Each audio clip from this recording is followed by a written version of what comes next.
Dear students, स्वागत है आपका टेक्स्ट बुक सुपर कोचिंग के इस CUET PG and IIT jam YouTube channel पर। मैं आपका लाइफ साइंस एजुकेटर डॉक्टर आशीष। तो मैं आप आज आपके साथ डिस्कस करने वाला हूँ एक इम्पोर्टेंट चैप्टर, ब्लड ट्रांसफ्यूजन। आपने देखा होगा कि भाई हम जो ब्लड, हम सबका अपना अपना एक ब्लड ग्रुप है, यानी कि ए ब्लड ग्रुप है, बी ब्लड ग्रुप है, ए बी है या ओ है, इसको हम बोलते हैं एबीओ ब्लड ग्रुप सिस्टम। साथ के साथ एबीओ ब्लड ग्रुप सिस्टम के साथ साथ एक और सिस्टम कनेक्टेड होता है जिसको आप बोलते हैं आरएस ब्लड ग्रुप।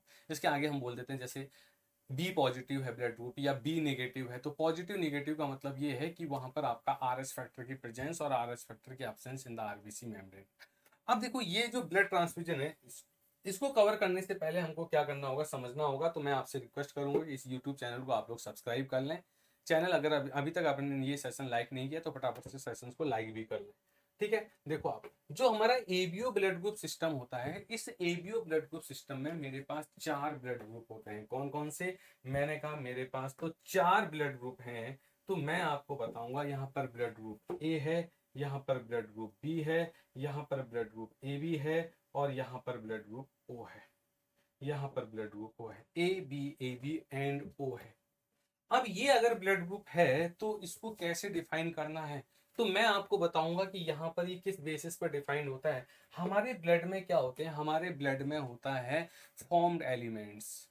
एक कंपोनेंट होता है प्लाज्मा और एक कंपोनेंट होता है फॉर्म्ड एलिमेंट्स। और फॉर्म्ड एलिमेंट्स में होगा क्या? फॉर्म्ड एलिमेंट्स में एक एलिमेंट है जिसको आप बोलते हो आरबीसी, रेड ब्लड सेल्स, और उसी रेड ब्लड सेल्स का दूसरा नाम होता है इरिथ्रोसाइट्स।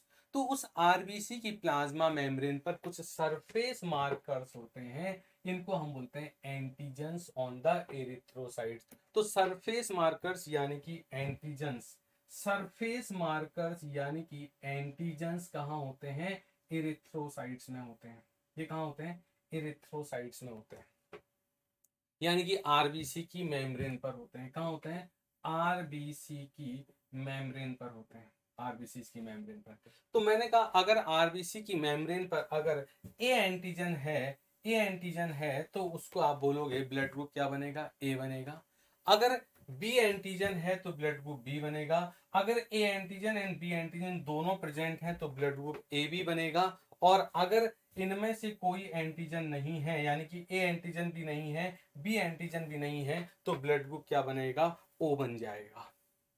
तो ये जो सरफेस मार्कर्स हैं जिनको आप ए ग्लूटिनोजेंस भी बोलते हो, ध्यान रखना, इन एंटीजेंस को आप ए ग्लूटिनोजेंस भी बोलते हो। तो इनकी प्रेजेंस आरबीसी की मेम्ब्रेन पर है। कहाँ है? आरबीसी की मेम्ब्रेन पर है। इसके करस्पॉन्डिंग हम बोलते हैं जो ब्लड प्लाज्मा होता है, ब्लड प्लाज्मा हमारा लिक्विड पोर्शन होता है ब्लड का, उस प्लाज्मा में एंटीबॉडीज होते हैं। उसमें क्या होते हैं? एंटीबॉडीज होते हैं, एंटीबॉडीज होते हैं।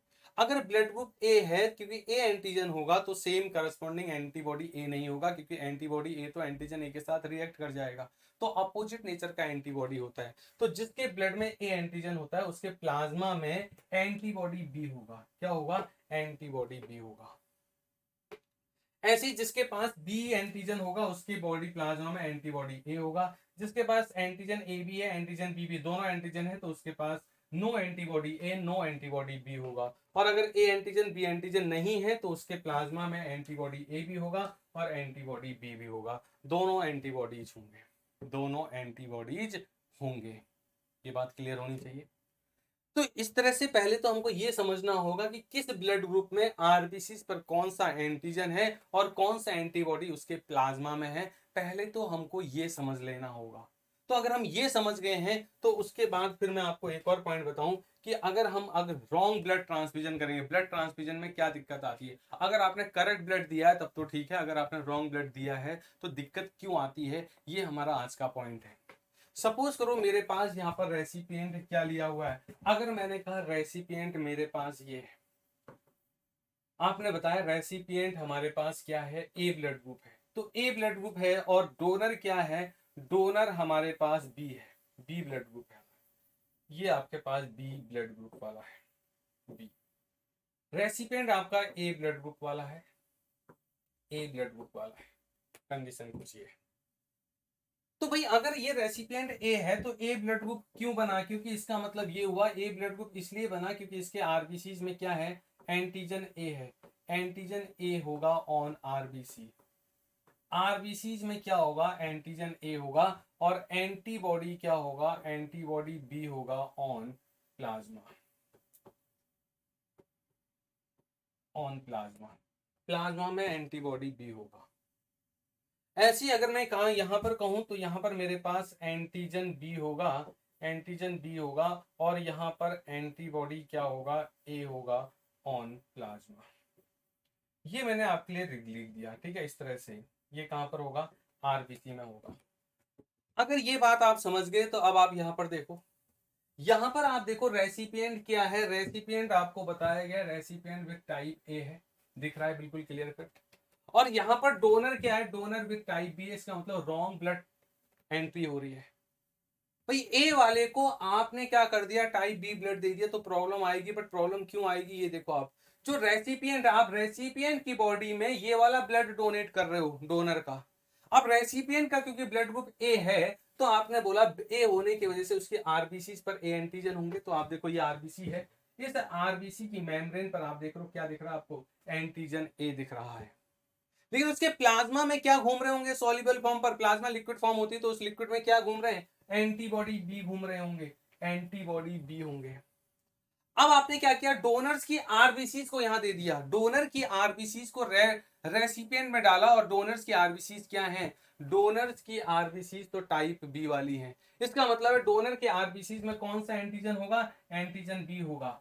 अब आप देखो जब ये आरबीसीज आप यहां दोगे तो रेसिपिएंट के प्लाज्मा में बहुत सारे एंटीबॉडीज घूम रहे हैं सॉल्युबल फॉर्म पर, वो एंटीबॉडी कौन से हैं, वो एंटीबॉडी आपके पास क्या है, बी है। जैसे ही डोनर के आरबीसीज यहां दोगे रेसिपिएंट के एंटीबॉडीज को मौका मिल जाएगा अपने करस्पॉन्डिंग एंटीजन के साथ रिएक्ट करने का, तो रेसिपिएंट के एंटीबॉडी बी डोनर्स की आरबीसीज पर जो आपका एंटीजन बी है उनके साथ रिएक्ट कर रहे हैं। आप देखो ये रिएक्ट कर रहे हैं, ये एंटीबॉडीज ने एंटीजन को पकड़ना स्टार्ट कर दिया। इससे क्या होगा, जब रेसिपिएंट के एंटीबॉडीज डोनर के आरबीसीज के एंटीजन से रिएक्ट करेंगे तो ये आरबीसीज की क्लंपिंग होने लग जाएगी, एंटीबॉडी एंटीजन रिएक्शन की वजह से क्लंपिंग हो जाएगी, क्योंकि एंटीबॉडी सॉल्युबल फॉर्म पर है प्लाज्मा में जबकि एंटीजन इनसॉल्युबल फॉर्म पर है आरबीसी की मेम्ब्रेन पर, तो आरबीसी क्लंप होने लग जाएंगे। इसको आप बोलोगे red blood cells from donor agglutinate. तो जो डोनर से आपने आरबीसी रेसिपिएंट में डाले हुए हैं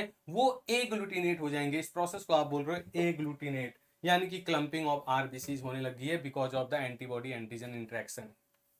ठीक है, ये इससे क्या होगा, अब आपके दिमाग में आ रहा होगा चलो ऐसा हो गया तो प्रॉब्लम क्या आएगी, प्रॉब्लम आएगी भाई, प्रॉब्लम आएगी अच्छी खासी, देखना प्रॉब्लम क्या आने वाली है। अब आप देखो यहाँ पर ट्रांसमिशन रिएक्शन यहाँ पर हुआ, transmission reaction resulting from the type B blood being transmitted into a recipient with type A. आपने ये डाला हुआ, ये ब्लड हमने कौन सा डाला ये हमने देख लिया। इससे क्या हुआ देखो आप, क्लंपिंग ब्लॉक्स, क्लंपिंग किसकी, आरबीसी की क्लंपिंग हुई है। भाई हमको पता है ब्लड कहाँ घूम रहा है, ब्लड आपका ब्लड वेसल के अंदर घूम रहा है, ये ब्लड वेसल है, ब्लड इसके अंदर घूम रहा है, ब्लड इसके अंदर घूम रहा है। अगर ये ब्लड इसके अंदर घूम रहा है तो आपने बोला ये फ्लो होना चाहिए था, नॉर्मल ब्लड फ्लो होना चाहिए था, लेकिन हुआ क्या, हुआ ये कि यहाँ पर क्या हो गया, यहाँ पर आरबीसी की क्लंपिंग हो गई।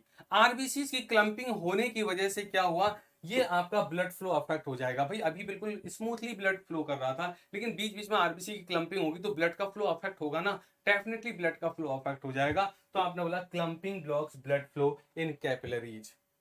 और हमको ये पता है बहुत अच्छे से हमारा ब्लड, हमारा सर्कुलेशन हमारी बॉडी में क्यों रिक्वायर्ड होता है, इसीलिए तो रिक्वायर्ड होता है क्योंकि ब्लड के थ्रू हमारे जो भी सेल्स हैं, हमारे टिश्यूज हैं, उनको ऑक्सीजन पहुंच रही है, उनको क्या पहुंच रहा है, न्यूट्रिएंट्स पहुंच रहा है। जब ये न्यूट्रिएंट और ये ऑक्सीजन टिश्यू सेल्स को पहुंचेगी तभी तो उसकी मेटाबॉलिज्म परफॉर्म होगी, वो आपका इनको यूज करके एटीपी बना पाएगी, सेल एटीपी बना पाएगी, तो इसका मतलब एटीपी एनर्जी है, सेल सर्वाइव कर पाएगी और उसमें मेटाबॉलिक वेस्ट CO2 बनेगा, वो भी ब्लड के थ्रू आपका क्या हो जाएगा, बाहर हो जाएगा। तो अगर आपको एटीपी, अगर आपको O2 नहीं मिलेगा, ऑक्सीजन नहीं मिलेगी सेल्स को, ऐसी आपको अगर न्यूट्रिएंट नहीं मिलेगा तो क्या होगा, सेल सर्वाइव करना बंद करेगी। तो इससे क्या होगा, oxygen and nutrients flow to the cells and tissues is reduced. वो क्या हो जाएगा आपका, वो तो रिड्यूस्ड हो जाएगा, वो आपका क्या हो जाएगा, रिड्यूस्ड हो जाएगा। तो आपने ये वाली बात इतनी कर ली है, तो इसका इंपैक्ट आप समझ में आया आपको कि क्या इसका इंपैक्ट हो रहा है। बहुत अच्छे से क्लियर रखना कि आप एक तो पहले, अब आप खुद सोचो आपके पास ये रेसिपिएंट था, आपके पास ये अगर रेसिपिएंट था, कौन सा वाला रेसिपिएंट जिसको ब्लड की जरूरत थी, टाइप ए वाला, उसको ब्लड की जरूरत थी, आरबीसी की जरूरत थी, आपने गलत आरबीसी दे दी, तो एक तो पहले से ही उसको कहीं ना कहीं ब्लड कम है, उसके पास प्रॉब्लम में चल रही है, और आपने गलत आरबीसी दे दी तो उसकी बॉडी में तो एक और प्रॉब्लम आपने क्रिएट करवा दी। भाई अभी तक तो उसका ब्लड जितना भी ब्लड था नॉर्मल फ्लो कर रहा था, अब आपने गलत आरबीसी दे दिए तो क्या होगा, एग्लूटिनेशन रिएक्शन होगी, जिसकी वजह से clumping of RBC blood vessel में हो जाएगी, ब्लड का फ्लो अफेक्ट होगा। अब जिस रेट से ऑक्सीजन जाना चाहिए वो जा नहीं पाएगा, उसको ऑक्सीजन नहीं मिल पाएगी, सेल्स को न्यूट्रिएंट नहीं मिल पाएगा, बॉडी हाइपोक्सिक होने लग जाएगी, सफोकेशन फील होने लग जाएगा, और ये ड्रास्टिक हो सकता है, सीवियरिटी की तरफ चला जाएगा। तो ये होता है ट्रांसफ्यूजन रिएक्शन। ठीक है, ये होती है हमारी ट्रांसफ्यूजन रिएक्शन। तो इन कॉन्सेप्ट को आप अच्छे से देखना, अच्छे से समझना, बहुत शानदार कॉन्सेप्ट है ये, जितना अच्छे से कवर करोगे उतना ही आपके लिए फ्रूटफुल होगा। छोटे छोटे कॉन्सेप्ट हैं, बहुत अच्छे से इसको स्ट्रॉन्ग करो, डेफिनेटली यहाँ से क्वेश्चंस आपके बन जाएंगे। ठीक है, बहुत अच्छे डायरेक्ट क्वेश्चन बन जाएंगे। तो मैं आपको बता दूं कि आपके लिए जो अच्छा initiative text book super coaching की तरफ से लिया गया है कि आप देख रहे हो, आपके लिए एक ईमेल आईडी बनाई गई है askmeanything@textbook.com। यहाँ पर आप अपने डाउट्स, अपनी क्वेरीज रिलेटेड टू एग्जाम्स, या जो भी आपको कुछ ऐसे डाउट्स हो रहे हैं जो आप नहीं क्लियर कर पा रहे हो, अपने सराउंडिंग से क्लियर नहीं कर पा रहे हो, या कोई आपको मिसगाइड कर रहा है और आपको उसको उसके रिगार्डिंग कोई करेक्ट इन्फॉर्मेशन चाहिए, तो आप यहाँ पर हमको लिख सकते हैं। हमारी पूरी टीम, फैकल्टी मेंबर्स या और जो एसोसिएटेड मेंबर्स हैं वो डेफिनेटली आपको क्या करेंगे, रिप्लाई करेंगे, आपके डाउट्स को दूर करेंगे। ठीक है, और साथ के साथ आप इस टेलीग्राम ग्रुप को भी ज्वाइन करके रखें, इसमें आपको रिलेटेड कंटेंट मिलेगा, इसमें बहुत सारी अपडेटेड कंटेंट मिलने वाला है, लिंक, इंपॉर्टेंट लिंक्स मिलने वाले हैं, बेटर इंफॉर्मेशन मिलने वाली है, नई नोटिफिकेशन मिलने वाले हैं, तो सब एग्जाम से रिलेटेड आपको इसमें शेयर किया जाएगा। तो इस टेलीग्राम ग्रुप को जरूर ज्वाइन करें, साथ के साथ ज़्यादा से ज़्यादा स्प्रेड करें इन वीडियोज़ को, इन पर्टिकुलर यूट्यूब चैनल के बारे में ज़्यादा से ज़्यादा अपने स्टूडेंट्स को शेयर करें ताकि उनको भी फ़ायदा हो, और साथ के साथ सेशंस को लाइक ज़रूर करें। ठीक है, लाइक करते रहें, इस तरह से मेरे साथ कनेक्टेड रहें। और मैं आपको बता दूं कि मेरी जो लाइव क्लास चलती है वो कहाँ चलती है, देखना, मेरी जो लाइव क्लास चलती है मैं आपको बता दूं, आप मेरे साथ कनेक्ट हो सकते हैं। लाइव क्लास ये चलती है मेरी मंडे को, मंडे 8 PM। कब चलती है ये? आपकी मंडे को 8 PM को चलती है। ठीक है, 8 बजे रात को इसी यूट्यूब चैनल पर। तो यहाँ पर मैं कुछ एंडोक्राइन सिस्टम से रिलेटेड टॉपिक्स अभी प्रेजेंटली मैं कवर करा रहा हूँ, इस तरह से कंटेंट को बढ़ाते चले जाएंगे। तो लाइव जुड़ना ना भूलें मेरे साथ, मंडे रात को 8 बजे इसी यूट्यूब चैनल पर, CUT PG या IIT jam, conducted by text book super coaching. ठीक है, ओके, चलो बाय बाय, टेक केयर।